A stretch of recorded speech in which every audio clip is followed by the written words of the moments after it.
Hi, it's Taireez Niswander here, and I'm super excited to be voting this year in the 2024 elections. Now, it's my first time to vote. I'm a newly minted citizen, so I found that it was overwhelming to read all the information to make an informed decision.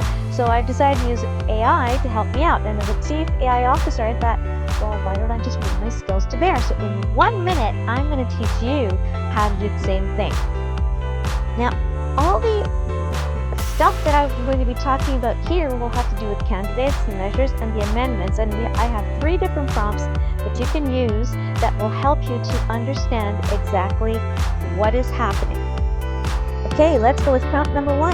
Let's understand the ballot measures.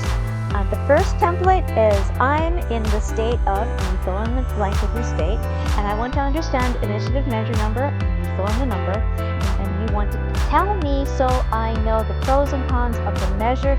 Explain it to me as a 5th grader, because we want to get rid of all the jargon and all the craziness that goes along with understanding politics, and I certainly don't have time for that. So that's why I created this way, and you'll see when you put it into Perplexity that it will give you the perfect answers. You can actually understand what this measure means, and I've put an example of what that looks like. And then after that, you just want to ask a basic question, because then you know whether or not your yes or no is going to fit in with what you actually need to say.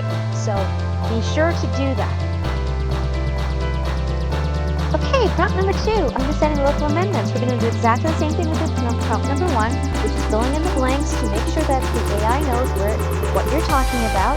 And you want to make sure that after you've done that, you're always asking the basic information, so that if you say, I vote to approve, what am I saying? If I vote to reject, what am I saying?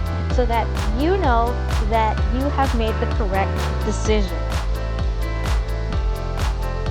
Okay, now we're on to prompt number 3. When we're actually comparing 2 candidates or 3 candidates, or how many ever candidates you have on your list, you can go ahead and you can put those people in and then ask the pros and cons of each one. And also remember to say, using it to explain to a 5th grader. Once again, we don't want the political jargon. We just want to get down to brass tacks so that we understand exactly what we are voting for. And at the end, you want to again ask, I want to understand the main differences between the candidates in a simple way, so that you know that you have made the right decision. Okay, and I know I'm talking really fast, so these prompts will be in the comments below in a link so that you can download it at your leisure. All right. So as I said before, understanding the impact of your vote, I did not, understand until I started to look at the ballot that sometimes when we think that we are saying yes to something, that we're actually saying no to it, and if we're saying no to something, we're actually saying yes to something. So that is why we want to ask after each prompt, what does it mean when I say yes or no, or approve or reject? Because you want to make sure that it is exactly what you intend it to be.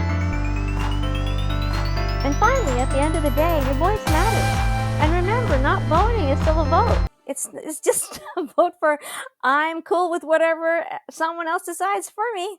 And let's be honest, when was the last time someone got your coffee order right? Do the right thing. Vote, because government matters. And if it doesn't matter to you, then hey, that means you're okay with someone telling you what to do for the next 4 years. All right. Good luck, everybody.